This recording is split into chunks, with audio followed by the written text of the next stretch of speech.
So, now let us try to find out the structure of the stiffness matrix.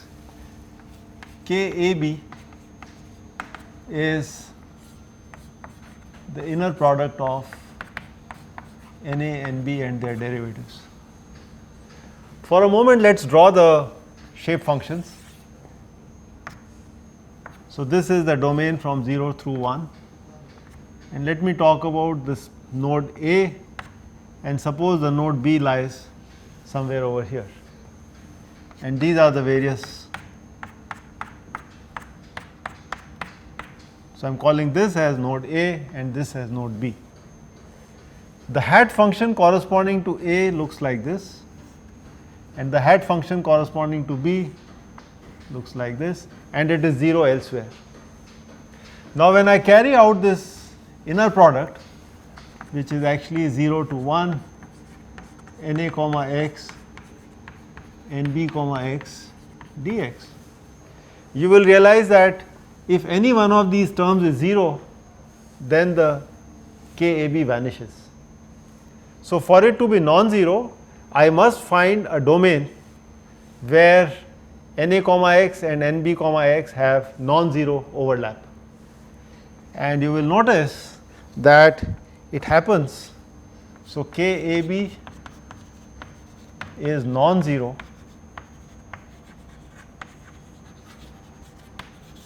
only if B less than A plus 1 but greater than A minus 1.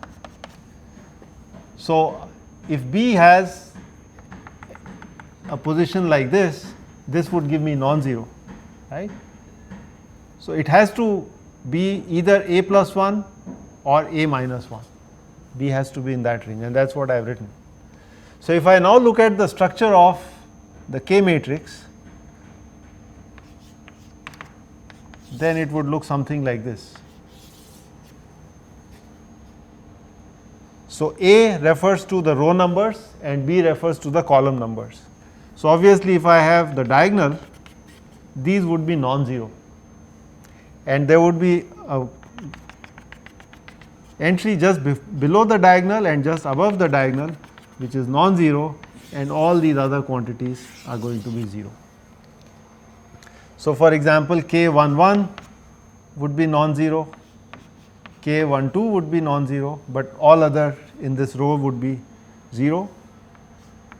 K22 is non-zero, of course, and likewise K21 would be non-zero, K23 is non-zero.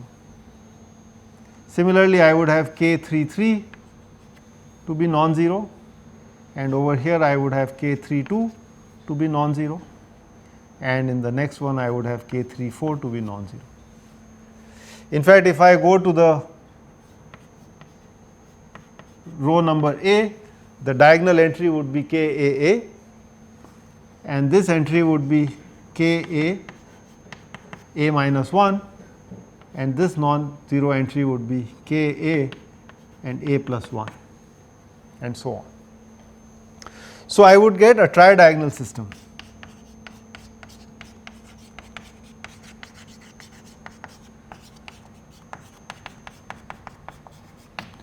In fact, I can also say that the bandwidth of this matrix is 3. Okay. And this has happened because I have chosen local functions which have local support. Imagine if my shape functions were such that, so note, if I had chosen global functions,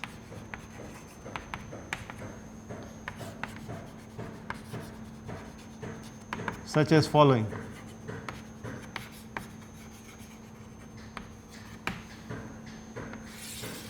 So, this is the node A, and I define that my shape function is such that, so this is the first node, this is the last node, n plus 1, and this is how I define my NA. And let us say this is my point B, the node number B, and if I define my shape function NB to be like this, then I would have a non-local support, and you would notice that my stiffness matrix would be a full matrix. Okay. So, stiffness matrix is a full matrix. So, I need to store more entries,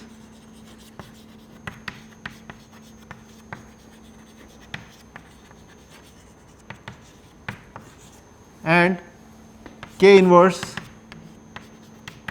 will be more expensive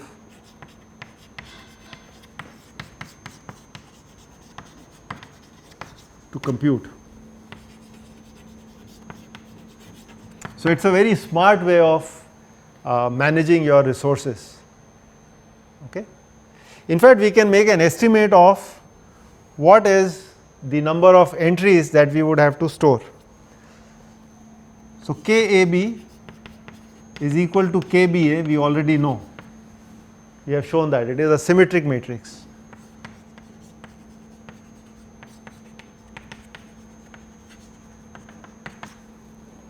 So, if I have a tridiagonal system, then I need to store one diagonal and then one more off diagonal term. So, the storage required is n plus n minus 1, which is actually 2n minus 1, as opposed to a full matrix which would be of the order of n square. In fact, because I have a symmetric matrix, so I have a storage less than n square because I have to store only half the matrix. Okay, but you can see that there is a big difference. All right, we are going to look at another property of K, and we are going to propose that K is not just a symmetric matrix, it is also positive definite. So, I want to give you the definition of a positive definite matrix.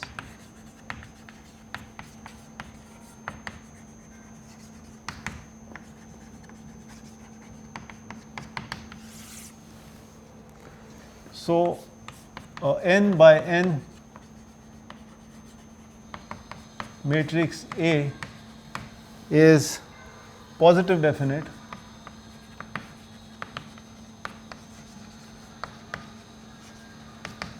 if the following two things happen. First, C transpose AC is greater than or equal to 0 for all C. If I take any arbitrary vector C and I do this product with the matrix A, then this should be satisfied. And the second condition is that it is identically 0 if and only if C is 0. So, for a 0 vector I would get this, and if this quantity is 0, then I can show that C must be identically 0. So, that is a positive definite matrix. In fact, the motivation for this is the following.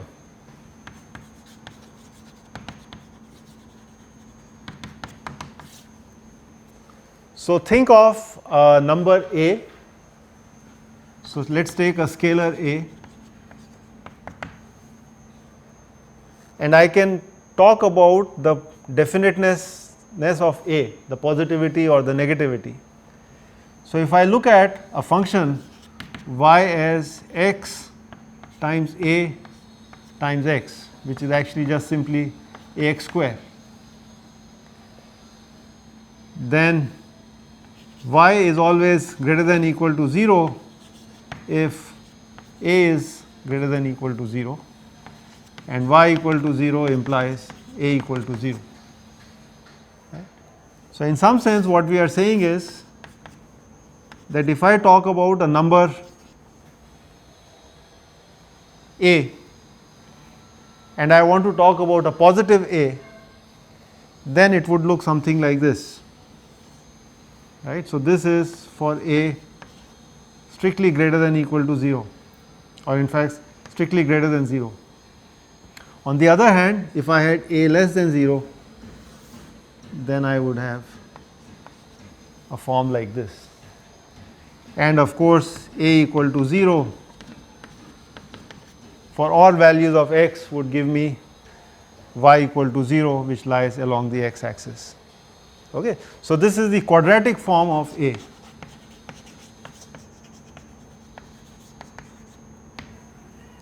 And we are doing exactly the same thing and generalizing it to a matrix. So, we are trying to find the quadratic form of the matrix A, hitting it with, instead of a scalar x, with an arbitrary vector c, and then checking whether the answer is positive or not. So, if this quadratic form is always positive, then it is a positive definite matrix, and likewise we could define a negative definite matrix. What are the use of a positive definite matrix? So, some remarks that if I have a symmetric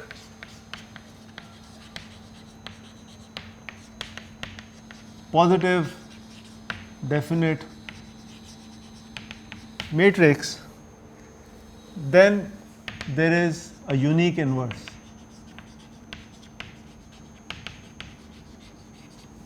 So, this is very useful because we are going to be dealing with K inverse times D or K inverse times X to get the D vector. Okay. The other is about the eigenvalues. So, if I have a positive definite matrix, then so a positive definite matrix, you are guaranteed to have real and positive eigenvalues. So, both are very useful properties from a linear algebra point of view. Okay, so the proof of, so we are going to propose that the matrix K that we have derived from the piecewise linear element finite space is positive definite. And now I want to give you the proof of that. The proof is very simple. So, let C be a vector which consists of these elements CA's, where A goes from 1 to n, okay, and CA's are arbitrary.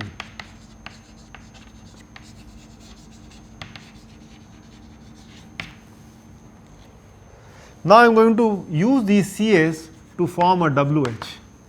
So, form a WH using these CA's, which is A going from 1 through n, CA, and the basis vectors which are already given to us, NA's which are function of x. So, NA's are the basis functions.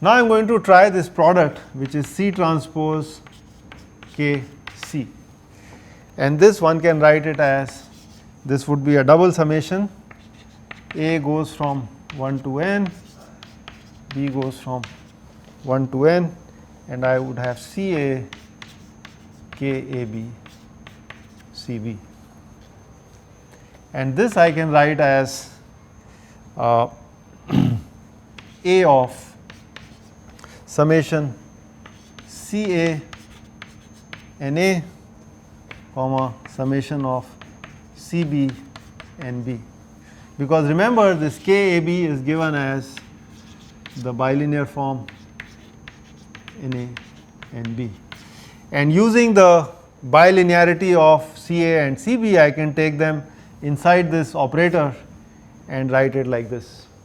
Okay. And this, as we know, is actually, so I can put here A goes from 1 to n and B goes from 1 to n. Notice this is WH itself. Okay. So, this therefore becomes A of WH, which of course we know is integral 0 to 1 WH comma x whole square dx, and we know that this is greater than or equal to 0. So that completes the first part of the proof. Okay. Now the second part of the proof is that given that this quantity is 0, I must show that this can happen only if all the CA's are 0. So CA, so the C vector is a 0 vector. So that's easy to show as well. So let us assume that C transpose Kc is 0, which actually implies that this product is 0 to 1 Wh comma x whole square dx is 0. We have already shown that this is identically equal to this quantity over here, and because this is the integrand is a square, so this would imply that Wh comma x is 0 everywhere at all x. Now Wh at 1 is 0 because that's how the function space is defined. Okay, this is by definition, which really implies that Wh is actually 0 everywhere.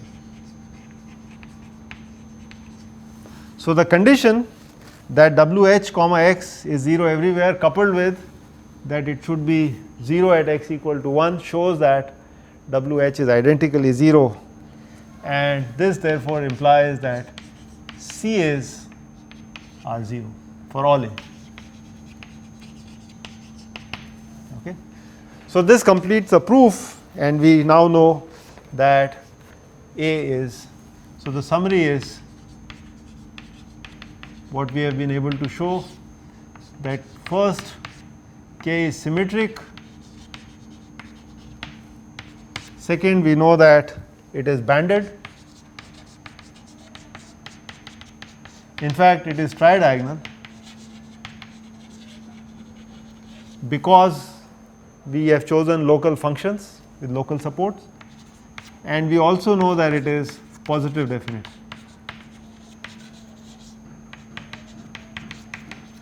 So these are very useful properties to possess, and because of this, when we try to solve Kd equal to F, so we can utilize the properties of K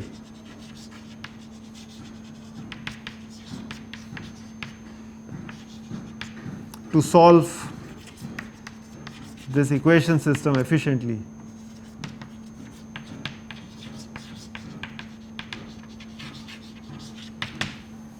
If we had proposed a formulation, so I again repeat that we had seen that given a strong form, you can actually have non-unique weak forms. So if we had chosen a weak form where we had not integrated by parts and K was not symmetric, once it is not symmetric, then you would notice that your equation system would also turn out to be non-symmetric, and you would possibly also lose some of these properties. Okay, we are now going to talk about how to implement this in a more efficient manner. So we are ready to form this equation system Kd equal to F because we know what is the linear finite element space. Once we form K, we can form F and then get the solution D is K inverse F, and we would have been able to implement the method. I want to spend the next few sessions in trying to show you how to do this efficiently. Okay. So we are going to look at the integrals of forming K and then see if we can make a template to evaluate those integrals in a more efficient manner. So for the same, we introduce what is known as the element point of view.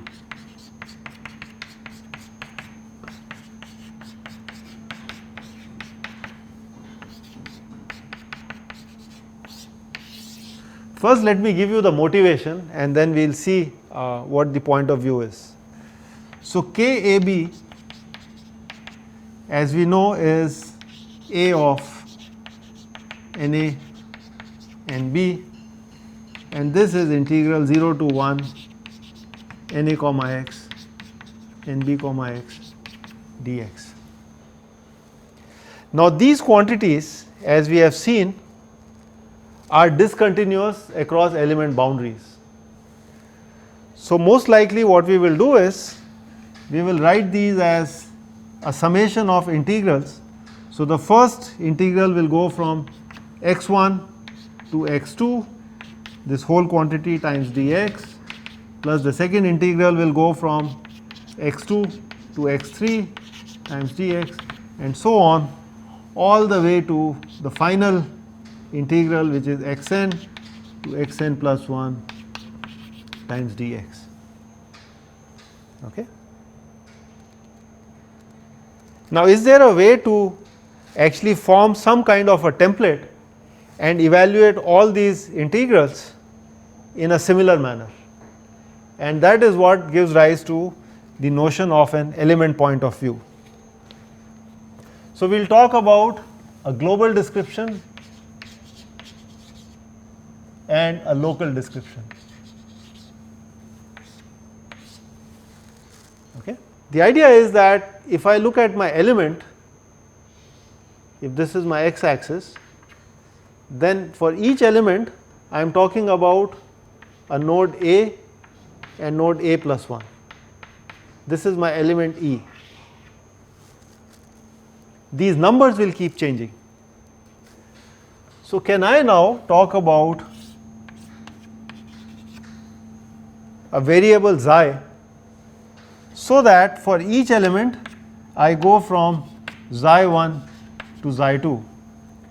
I can choose some convenient values of xi1 and xi2.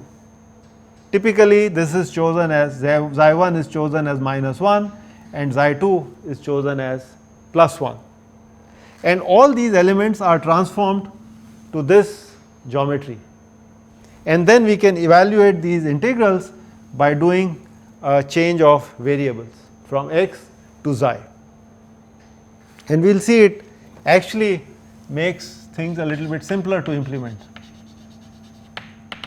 So let us talk about the domain. So in the global sense, the domain is xa to x a plus 1, and in the local variables the proposal is the domain is xi1 to xi2. If I look at the set of nodes, then as far as the global element is concerned, the node numbers form a set A and A plus 1 within an element. Here the node numbers would be simply 1 and 2. Okay, these are just the numbers. Of course, the location of these nodes are the ones which are the end of the boundaries, xi1 and xi2 for the local description and xa and xa plus 1 for the global description. How about the unknowns or the degrees of freedom?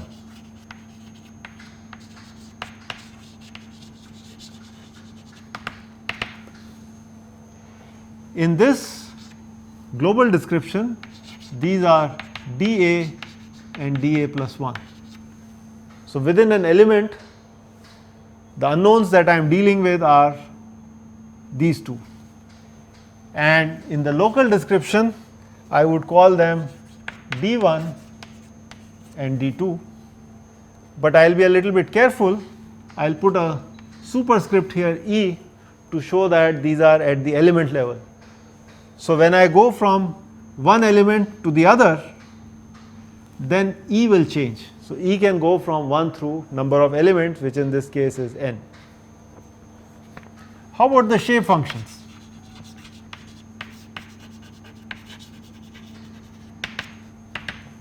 The shape functions in the global description are NA(x) and NA plus 1 x.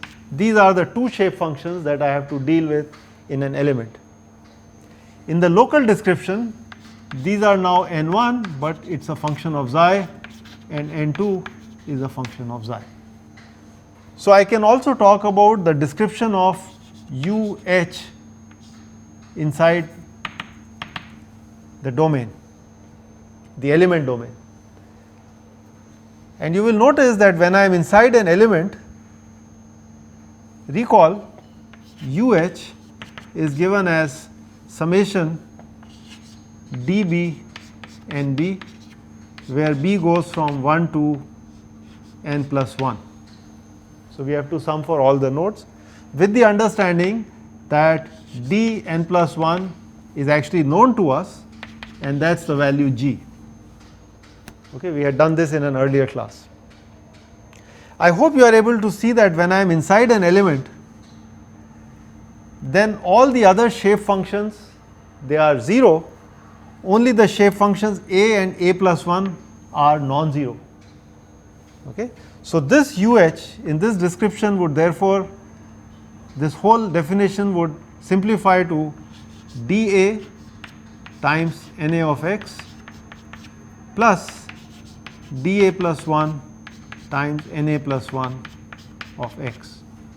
So, it is a linear interpolation between the values at the two nodes. So, if I know the value dA, I know the value dA plus 1, then in between it is just a linear interpolation of these two values. That is why it is a piecewise linear finite element space. What happens in the local domain? Well, the same thing, except that now I have d1e times n1 in the local coordinate xi plus a d2e in the local coordinate xi. And I hope you are able to see that d1e is just a fancy name for dA. Okay, so, what we are saying is that when I am in element E, the left hand unknown is called d1 for that element, and the right hand is called d2. So, it is just a change in the nomenclature, and of course, the shape functions we will have to write in terms of xi. Alright, so let us figure this out how to do it, and then we will have a local description.